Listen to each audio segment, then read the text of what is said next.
Hi friends, ఎట్లున్నారు? అందరు మంచిగా ఉన్నారులే.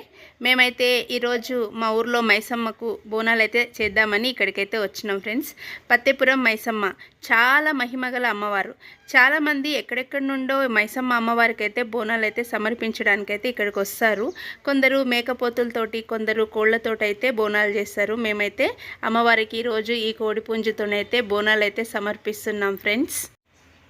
ఈ పత్తెపురం మైసమ్మ గుడి నవాపేట్ మండలం, మహబూబ్ నగర్ జిల్లా ఫ్రెండ్స్. ఇక్కడంతా అడవి ప్రాంతం. అడవి మధ్య భాగంలో అయితే అమ్మవారి గుడి అయితే ఉంటుంది. అడవి అంటే మళ్ళీ పెద్ద పెద్ద జంతువులన్నీ ఉంటాయేమో అనుకోకండి, ఓన్లీ చెట్ల సంరక్షణ మాత్రమే. అందరూ వచ్చి అయితే ఈ చెట్ల కింద అయితే వంటలు చేసి అమ్మవారికి అయితే బోనాలు అయితే సమర్పిస్తారు. ప్రతి ఆదివారము, మంగళవారము చాలా ఎక్కువ భక్తులు అయితే వస్తారు. మేమైతే ఈరోజు ఆదివారం అయితే వచ్చినాం ఫ్రెండ్స్, అమ్మవారికి అయితే బోనాలు సమర్పించనీకే.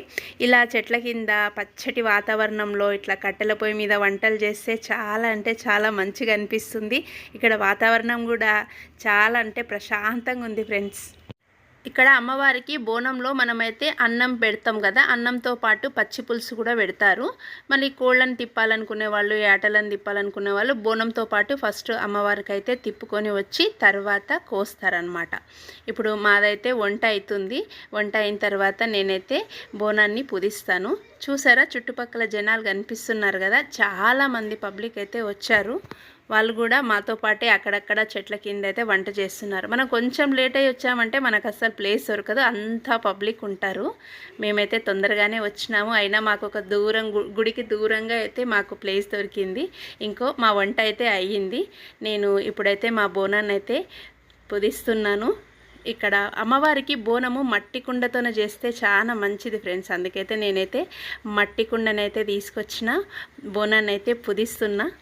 బోనం అంటే 2 కుండలు పెడతారు కదా, ఒక చిన్న కుండ, కొంచెం ఒక పెద్ద కుండ, 2 కుండలను అయితే నేనైతే పుదించుకున్నాను.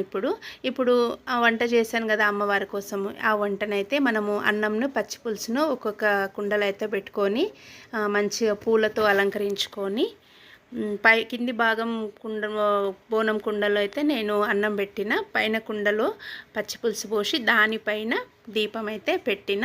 ఇప్పుడు నేను పూజ చేసి ఇప్పుడు ఈ బోనాన్ని ఎత్తుకొని అమ్మవారి చుట్టూ ప్రదర్శనలు చేసి అమ్మవారికి అయితే ఈ బోనాన్ని అయితే సమర్పించాలి. పద ఫ్రెండ్స్, మరి ఇంకా వెళ్దాము. ఇప్పుడైతే నేనైతే ఈ బోనాన్ని అయితే ఎత్తుకుంటున్నాను. ఈ బోనం ఎత్తుకొని మనము అమ్మవారి గుడి చుట్టూ ముందుగా 3 ప్రదక్షిణలు అయితే చేయాలి.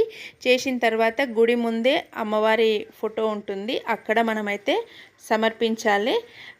అలాగే కోళ్ళని తిప్పేవాళ్ళు, యాటలను తిప్పేవాళ్ళు కూడా 3 ప్రదర్శనలు అమ్మవారి చుట్టూ తిప్పుతారు. ఇప్పుడైతే మేమైతే బోనం ఎత్తుకొని అయితే బయలుదేరినాము.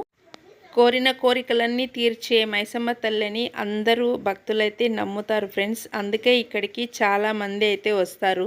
కొందరు బోనాలతో అమ్మవారిని కొలుస్తారు, కొందరైతే నైవేద్యం ఎడలు పెట్టి అమ్మవారిని అయితే కొలుస్తారు. మనమేమైతే గుడి చుట్టూ అయితే ప్రదర్శనలు అయితే చేస్తున్నాము. 3 ప్రదర్శనలు అయిన తర్వాత ఇక్కడ అమ్మవారికి గుడి ఎదురుగా చెట్టు కింద ఇక్కడ అమ్మవారి ఫోటో ఉంటుంది. ఈ ఫోటో దగ్గర అయితే మనమైతే బోనం అయితే సమర్పించాలి. చూసిండ్రా ఫ్రెండ్స్, మనతో పాటు చాలా మంది కూడా అమ్మవారికి అయితే ఇక్కడికి బోనం తీసుకొచ్చి సమర్పిస్తున్నారు.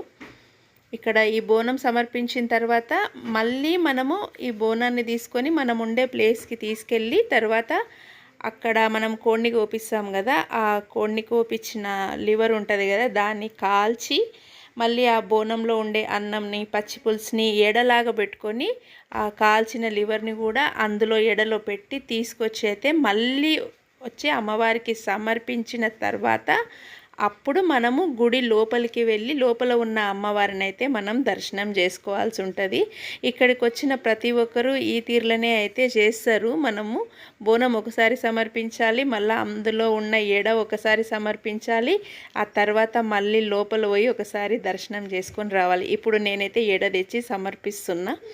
ఇప్పుడైతే మేము లోపలికైతే ఇంకా దర్శనానికి అయితే వెళ్తున్నాము. ఇక్కడ బయట ఉన్న అమ్మవారికి మనం ఎడ సమర్పించాలన్నమాట, బోనం కూడా ఎడ కూడా సమర్పించాలి. ఇప్పుడైతే లోపలికి మేము దర్శనానికి అయితే వెళ్తున్నాము. ఇదే అమ్మవారు లోపల గుడి చూసిండ్రా ఎంత పెద్దగా ఉందో, అమ్మవారు చూడండి ఎలా ఉన్నారో. మేమైతే ఇప్పుడు దర్శనానికి అయితే లోపలికి పోతున్నాము, దర్శనం చేసుకుంటున్నాము. పర్వతాపురం మైసమ్మ, కానీ అందరూ పత్తేపురం అనేసి పత్తేపురం మైసమ్మగా అయితే పిలువబడుతున్నారు అమ్మవారు. ఇంకా మా దర్శనం అయితే అయిపోయింది ఫ్రెండ్స్. ఇంకా మేమైతే ఇప్పుడు వెళ్ళి వంట అయితే చేసినాము, అంటే కోడిని అయితే వండినాము. ఇప్పుడు మేము భోజనాలు చేస్తున్నాము. మేము ఇట్లా చెట్ల కింద కూర్చొని భోజనం చేస్తుంటే చాలా మంచిగా అయితే అనిపిస్తుంది. కానీ అంతలో వానమూడం అయితే స్టార్ట్ అయింది. ఇంకా వానమూడం స్టార్ట్ అయ్యేసరికి ఇంకా మేమైతే జల్దీ తినేసి ఇంకా అన్నీ సర్దుకొని బయలుదేరదామని అనుకున్నాము. అప్పటిదాకా ఎండ ఉండి ఇంక అప్పుడే వానమూడం అయితే మెల్లమెల్లగా స్టార్ట్ అవుతుంది. ఇంకా వానమూడం చూసి మేమైతే తొందర భోజనాలు చేసేసి అన్నీ అయితే సర్దుకున్నాము. గుడి ముందరికి వెళ్ళి బయలుదేరదామని వెళ్ళేసరికి ఇంకా వాన అయితే స్టార్ట్ అయింది. ఇక వర్షం స్టార్ట్ కాగానే ఇంకా ఎక్కడోళ్ళు అక్కడ నిలబడ్డారు. ఇంకా మేము కూడా ఇక్కడ గుడి ముందలు వచ్చి అయితే ఆగినాము. ఇక వర్షం కొంచెం తగ్గినాక ఎక్కడోళ్ళు అక్కడైతే పోయిండ్రు. ఇంకా ఈ వర్షం పడ్డందుకు మేమైతే ఇంకా గుడి చుట్టుముట్టున్న జాతర అయితే మీకు చూపించలేకపోతున్నాము. అందరైతే వెళ్ళిపోతున్నారు, వర్షం తగ్గుముఖం పట్టింది. ఇక మేము కూడా అయితే బయలుదేరినాము. ఓకే ఫ్రెండ్స్, మరి మీకు కూడా ఈ వీడియో నచ్చిందని అనుకుంటున్నాను.